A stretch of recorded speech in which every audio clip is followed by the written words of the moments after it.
अस्सलाम वालेकुम दोस्तों, आज की मेरी वीडियो बादामों वाली खुराक से मुतल्लिक़ है जो कि हम कबूतरों को प्रवासी मुकाबलों से पहले तैयारी के दौरान इस्तेमाल करते हैं। तो इसमें जो तरीक़ाकार है कि इसको बनाना कैसे, वो आपको मैं बाद में बताऊंगा। सबसे पहले एक दो चीज़ें हैं वो आपके साथ मैं क्लियर करता चलूँ। हमारा कोई भी कबूतर है या हमारे कबूतर जो तैयारी के दौरान हम शुरू में फिरते लेते हैं, हमने एक चीज़ को नोट करना है, ठीक है। ये नहीं कि एक दो फिरते ली और साथ ही खुराक के स्टार्ट कर दी, ऐसा नहीं है, ठीक है। कबूतर को एक ख़ास स्टेज पे जाके बादामों वाली खुराक की या एनर्जी की ज़रूरत होती है, ठीक है। उससे पहले ऑलरेडी उसके अंदर एक्स्ट्रा एनर्जी होती है। क्यों? क्योंकि हमने कबूतर को जाल में बिठा के दाना खिलाया हुआ होता है, उसकी एक्सरसाइज नहीं हुई होती, उसकी फिरते नहीं ली हुई, उसका जिस्म उस लिहाज से नहीं बना होता। एक तो ये वजह होती है। दूसरा ये होता है कि ज़्यादातर दोस्त जब परपटाई करते हैं तो उसमें ऑयली चीज़ें इस्तेमाल करते हैं, जैसे देसी घी हो गया, ऑयली सीड्स हो गए जिनमें ऑयल होता है, वो दाना इस्तेमाल करते हैं। तो वो दाना इस्तेमाल करने से भी कबूतर के ऊपर अच्छी खासी चर्बी चढ़ जाती है या उसका वेट उतना होता है कि हमें उससे का वेट कम करना पड़ता है। तो उसके लिए आपने ज़रूर ज़रूर कबूतर से अच्छी खासी फिरतें लेनी है। अब फिरतों का भी एक ख़ास हिसाब किताब है। कुछ दोस्त क्या करते हैं कि 9 बजे उड़ाते हैं, 4-5 बजे बैठने वाले कबूतर का सिर्फ आखिर का टाइम बताते हैं, जी हमारा कबूतर 4 बजे बैठ रहा है, 5 बजे। ऐसे नहीं है। आपने कबूतर के घंटे काउंट करने हैं। आप चाहे 10 बजे उड़ाएं, चाहे 6 बजे उड़ाएं, मुझे इससे नहीं है। आपने कबूतर को उड़ाना स्टार्ट कर दिया, जब आपका कबूतर 5-6 घंटे करने लग जाए, आप कबूतर को एक दिन का गैप दें। अच्छा, आपके कबूतर रेगुलर प्रवाज़ों में अगर 6-7 घंटे 8 घंटे कर रहे हैं, आपने एक दिन का गैप दे के चेक करना है कि आपका कबूतर आया कि एक दिन के गैप से, रेस्ट से कितनी परवाज़ बढ़ा रहा है या उसने उसकी फ़िक्स परवाज़ है, ठीक है। तो मुख्तलिफ कबूतरों की नोयत होती है परवाज़ की। आपने देख लिया कि आपके कबूतर की आखिर यानी उसकी नागवार फिरतों में भी 8 घंटे परवाज़ है, और अगर आप उसको लगातार उड़ाते हैं तो भी उसकी यानी आखिरी आपने हद कबूतर की परवाज़ देख लेनी है, ठीक है। आपने देख लिया कि अभी कबूतर मेरे ने एक दिन 9 घंटे की है, 9 घंटे 9.5 घंटे की है, उसके बाद उसने उतना टाइम नहीं किया, उससे कम करना स्टार्ट हो गया, और उसका जिस्म भी इस तरह का है, या वो बैठ रहा है तो अपने पर गिरा के बैठ रहे, उसमें वो सारी चीज़ें आ रही हैं कि आपने साथ कबूतर को पानी भी उठाया, उसको मतलब संभाल भी अच्छे तरीके से की, वो सारे मामला। खुराक की मैं चूँकि बात कर रहा हूँ तो बाकी चीज़ें उसके साथ चल रही होती हैं, लेकिन खुराक हमने एक ख़ास टाइम पे जाके देनी होती है। तो उसमें ये चीज़ बहुत ज़्यादा अहम है कि आपके कबूतर का टाइम बैक स्टार्ट हो जाए, यानी एक हद है 9 घंटे की, उसके बाद 9 घंटे वो ना करे, ठीक है।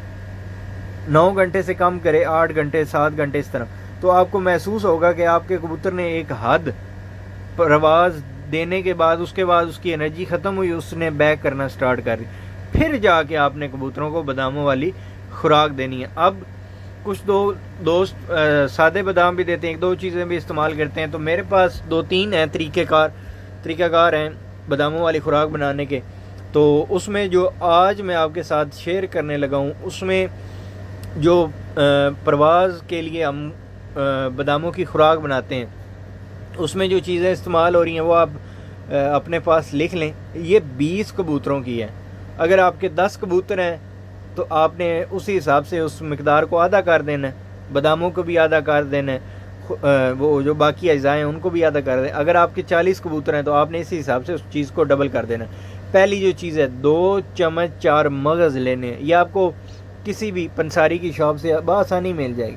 दूसरे नंबर पे सफ़ेद मिर्च है, एक होती है काली मिर्च, इसी तरह की होती है सफ़ेद मिर्च, वो आपने 5 अदद सिर्फ लेनी है। उसके बाद मोटी इलायची जो गरम मसाले में इस्तेमाल होती है, ये इसके बीज निकाल लेने हैं, सिर्फ 3 अदद इस्तेमाल करने। चौथा है सब्ज़ पिस्ता, 5 अदद दाने। छठा है जी मुनक्का, 5 अदद दाने बीज निकाल के। चांदी के वर्क है 5 अदद, और है बादाम की गिरियाँ 100 अदद। यानी 20 कबूतरों के लिए जो मैं तरीक़ाकार आपको बताने लगा उसमें 100 गिरियाँ, यानी फ़ी कबूतर 5 गिरियाँ, ठीक है। आपने इस चीज़ को देख लेना है। अगर तो आपके कबूतर 40 हैं तो आपने 200 गिरियाँ ले लेनी, इसी हिसाब से मिकदार जो है या तादाद जो है वो ज़्यादा हो जाएगी। अच्छा, एक चीज़ यहाँ पे आपने ख़ास तौर पे नोट करनी है कि 8वीं जो चीज़ है वो मुरब्बा बी है।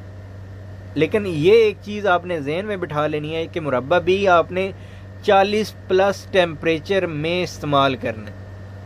अगर मुरब्बा बी आपने इस्तेमाल करना है तो आपने ये लाजिम, या आपने ये अगर खुराक बनानी है और इसमें अगर आपके इलाके में 40+ टेम्परेचर है तो आपने मुरब्बा बी इस्तेमाल करना है। अगर मुरब्बा बी या 40 टेम्परेचर नहीं है, 40 से कम है, तो फिर आपने सेब का मुरब्बा इस्तेमाल करना है। ये आपने जहन में रखना है कि जब 40 से ज़्यादा होगा फिर आपने मुरब्बा बी, और जब 40 से कम हो 3800, 3700, 3600, फिर आपने सेब का मुरब्बा इस्तेमाल करना है। दोनों को तरीका एक ही है, एक ही तरीके से उनको इस्तेमाल करना है। वो आपको मैं आगे जाके बताता हूँ। एक दफ़ा मैं चीज़ों को रिपीट करता चलूँ कि 2 चम्मच 4 मगज़ सफ़ेद मिर्च, 5 अदद मोटी इलायची के बीज निकाल लेने हैं, सिर्फ 3 अदद। छोटी इलायची या सब्ज़ इलायची जिसको कहते हैं 2 अदद, ठीक है। ये शायद मैंने आगे नहीं बताई, ये छोटी इलायची भी बीच में है। मोटी इलायची के बाद छोटी इलायची भी है तीसरे नंबर पे। चौथे नंबर पे सब्ज़ पिस्ता है। 5वें नंबर पे मुनक्का है। सब्ज़ पिस्ता जो है वो 5 अदद दाने हैं, मुनक्का 5 अदद दाने, चांदी के वरक जो हैं वो 5 अदद हैं, बादाम की गिरियाँ 100 अदद हैं, फ़ी कबूतर 5 अदद। 20 कबूतर हैं तो 5 को आपने 20 से ज़रब देनी है तो 100 हो जाएंगे। मुरब्बा बी आपने 40 से टेम्परेचर ऊपर होगा तो इस्तेमाल करना है, इससे कम होगा तो आपने सेब का मुरब्बा इस्तेमाल करना है। ठीक हो गया। अच्छा, अगर सेब का मुरब्बा इस्तेमाल करना है तो वो 1/4 होगा, यानी एक सेब के चौथा हिस्सा, 4 हिस्से कर लेने, 1 हिस्सा इस्तेमाल करना है। अगर 40 से ऊपर है यानी मुरब्बा बी इस्तेमाल कर रहे हैं तो उसकी क्या मिकदार होगी, 1 तोला होगी। ये मैं बार बार दोहरा रहा हूँ क्योंकि इन मिकदारों में कमी पेशी नहीं करनी। कि मुरब्बा बी इस्तेमाल कर रहे हैं तो वो 1 तोला आपने लेनी है, 1 तोला के बराबर। लेकिन अगर सेब का मुरब्बा है तो उसके 4 हिस्से करने, 1 हिस्से को आपने ले लेना है। ठीक हो गया।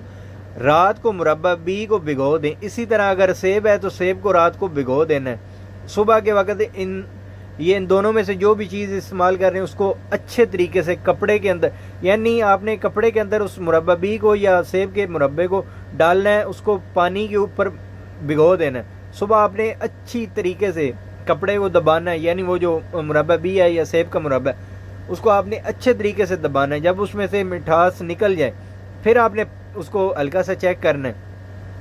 अगर उसके अंदर मिठास बाकी है फिर करते करते वो बिल्कुल एक कागज़ की तरह, सेब का मुरब्बा बिल्कुल कागज़ की तरह, बिल्कुल इस तरह हो जाता है जैसे उसमें जान ही नहीं है, कपड़े की तरह बिल्कुल ख़त्म हो जाता है। ठीक है, वो आपने इस्तेमाल करना है। ये ज़हन में आप बिठा लें कि अगर आपके कबूतर के अंदर वो मुरब्बे के अंदर रस हुई तो कोई फ़ायदा नहीं है, रस आपने बिल्कुल ख़त्म करनी है। इसीलिए रात को भिगो के रखें। ठीक है, ये चीज़ आप 10 दफ़ा धोएं, 20 दफ़ा धोएं, कपड़े के अंदर धोएं, जैसे भी आप उसको धोते हैं पानी के अंदर। ठीक है, आपने एक चीज़ नोट करनी है कि उसके अंदर मिठास ना रहे।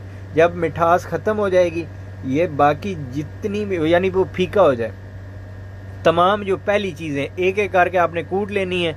आखिर में चांदी के वरक डाल के उनको कूट लेना है। उसके बाद ये मुरब्बे वगैरह डाल के आपने गोलियाँ बना लेनी है। ठीक है, गोलियाँ बनानी है 20 कबूतरों के लिए। ठीक है, चाहे वो 4-4 गोलियाँ हैं, 5-5 गोलियाँ हैं या 10-10 गोलियाँ हैं, उनको आपने 20 कबूतरों पे तकसीम कर देना है। खजूर की गुठली बराबर आप गोलियां बना सकते हैं। ठीक है, तो जब भी कबूतर आपका उड़ के आए, जब वो पानी वगैरह उसके आपने संभाल कर लिया, उसके बाद आपने ये जो खुराक है ये आपने कबूतर को दे देनी है। इंशाअल्लाह ताला इस खुराक से आपका कबूतर परवाज़ बढ़ाएगा और ताकत में रहेगा, उसकी वापसी यकीनी होगी। इसमें काफ़ी चीज़ें ऐसी इस्तेमाल हुई हैं जो कबूतर को ठंडक देंगी, उसको सुकून से उड़ने में, परवाज़ में मदद देंगी और इंशाअल्लाह आपका कबूतर ज़ाया नहीं होगा। अल्लाह ताला आपका हामी नासर हो। अल्लाह हाफ़िज़।